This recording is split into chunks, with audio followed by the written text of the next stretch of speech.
The transfer portal is still churning. We're sort of reaching, I believe, an end to the entries as this window is starting to close where you can no longer put your name in. But we have this extended window of guys that played in New Year's Six Bowls and college football playoff games that are still jumping in there. And one of the big names that jumped in there was Caden Salter, quarterback for Liberty. Y'all, this is a dude now. This is a dude. He went 13-1 as a starter this year. Dual threat quarterback, ran for over 1,000 yards, threw for close to 3,000 yards. He was an SEC level player out of high school. Went to Tennessee, was dismissed, but his previous head coach at Liberty is none other than Hugh Freeze. And I am not one to throw stones at Peyton Thorne. I think Peyton Thorne, given the proper amount of time at the offseason, could be really solid for Auburn. But the reality is he has not shown you a ton on the field as a passer to make you feel enormously confident about him moving forward into 2024. I'm not saying that's the way it's going to be. I'm saying that's the way it feels right now. And how does Hugh Freeze feel about Peyton Thorne? I think we'll find out in relation to how he feels about Caden Salter. Because Caden Salter could go in and run that offense, is a dual threat quarterback in his own right, and he's not one of those guys, like I just said, that could only make it at Liberty, so that's why he showed up there. No. Caden Salter is an SEC-level player. Does he end up back in the SEC at a place like Auburn? I don't have any intel, but that's what I'm watching for him just by nature of the Hugh Freeze connection. Now, his wide receiver, C.J. Daniels, also in the portal. 55 receptions, over 1,000 yards, and 10 touchdowns. He's going to be one of the top targets at the wide receiver position within the portal. Again, another guy that jumped in because they played in New Year's Six Bowl. He's now in there. Now, Evan Stewart is someone we talked about on multiple shows. Tennessee is moving on from recruiting him. Now, hey, hand up, that's on your boy. 0-1 on the new year. Okay, 0-1. I thought Tennessee made a lot of sense for him from a matchup standpoint. For whatever reason, it's not working. Sometimes things make sense on paper. They don't make sense in reality. I'm watching Oregon for him. That's not a prediction, just a school I'm watching. Do I have any intel? No, but I am watching Oregon because I saw him post on his Instagram story a picture of the Oregon uniforms that they were wearing for their bowl game. So I don't know what that means. Maybe he just likes the unis. Maybe it's a little Easter egg there. But, I mean, the dude's a baller. Top available player in the transfer portal. The fit isn't really the thing with him. It's just where does he end up going and who's able to recruit him the best, because dude's a stud. So Tennessee moving on. Again, hand up, that's on me. We'll rebound, regroup, get better in the new year. Speaking of receivers, though, Julian Fleming was the top wide receiver in the class of 2020. He was at Ohio State last year. He has committed to Penn State.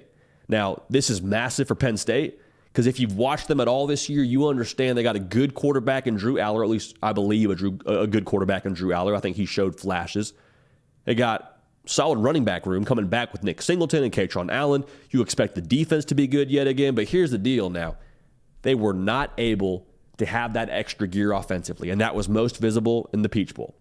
Like, Ole Miss was able to out-scheme them on offense. They were able to just kind of get the ball rolling, and Jackson Dart's having a good time and smoking dunks on the sideline. And, like, at the end of the day, to compete with those kind of teams, the Ole Misses of the world, which you will have to do to win a national title, I would have to imagine Ohio State will be potent again offensively next year, more potent than this past year with Kyle McCord not playing quarterback for them.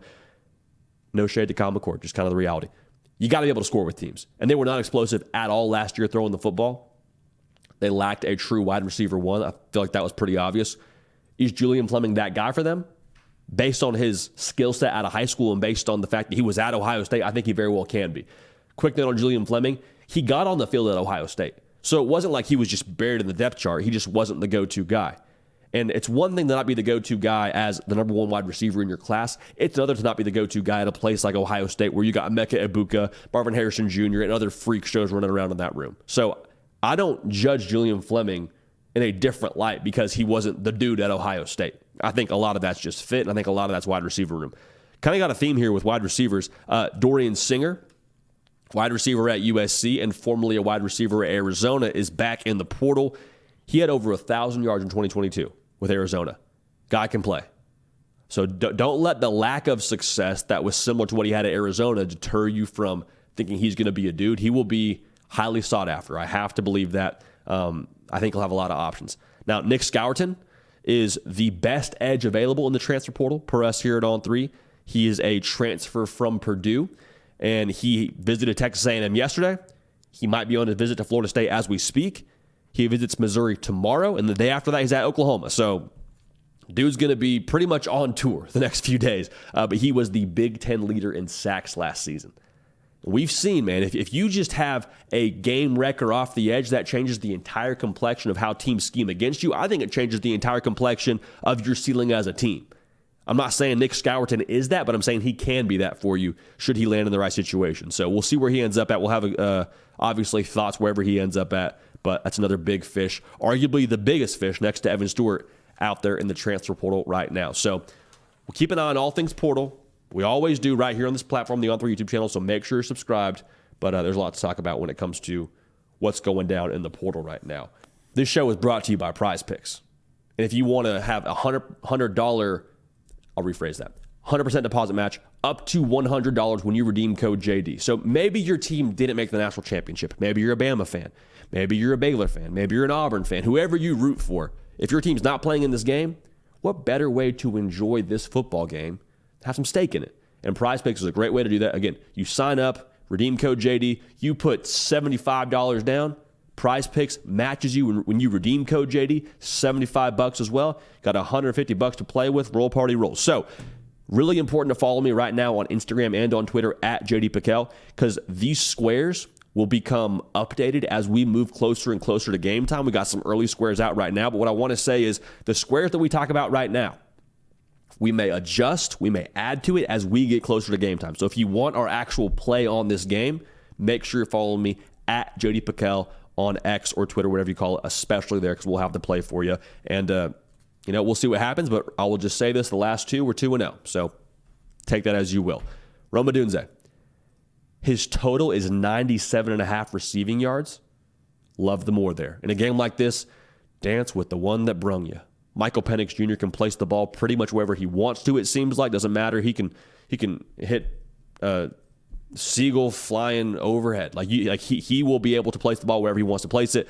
I like the over there, or the more there, rather, for Rome Odunze. I like him to have more than 97.5 receiving yards. Blake Corum, 105 rush yards, 105.5 rush yards. Listen, he's going to get his in this game. We'll have some more final thoughts on this very game, speaking to some of these points in a little bit, but Blake Corum is going to get his in this spot. They're going to feed him the football. Washington, they've been good enough defensively, but they're not great stopping the run. They're allowing right around 4 yards a carry. Michigan's going to test this and make it a point to pound the rock. So we like the more there for Blake Corum with 105.5 rush yards. Last one, Jack Westover, tight end for Washington, kind of the unsung hero of that group, because you hear about Rome Odunze, like we just talked about, Jalen Polk, Jalen McMillan. Jack Westover's a dude now. And he's going to benefit in this game from the way that Washington spreads out the Michigan defense. Because when they spread you out and they challenge your vertical, what happens is typically there's a lot of green grass underneath. Jack Westover is going to be the guy that Michael Penix Jr. dumps the football off to. His number is 24.5 receiving yards. We'll take the more there. So as it stands right now, we're going to flex play this, meaning 2 out of 3 of these hit, we make some money. So Rome Odunze, more than 97.5 receiving yards. Blake Corum, 105.5 rush yards. Jack Westover, 24.5 receiving yards. We'll take the more on all 3 of those. We'll flex play it, so 2 out of 3 hit, and the good times are rolling. So again, redeem code JD with Prize Picks, 100% deposit match up to $100. This is not our final play. It might be, but if you want to get our final play, make sure to follow me on Twitter at JD Piquel. We'll lock it in together, and we'll have a good time. Roll Party Roll. Hey y'all, thanks so much for watching. Subscribe to the channel here to make sure you don't miss an episode of The Hard Count. Also be sure to check out other videos on the On3 YouTube channel.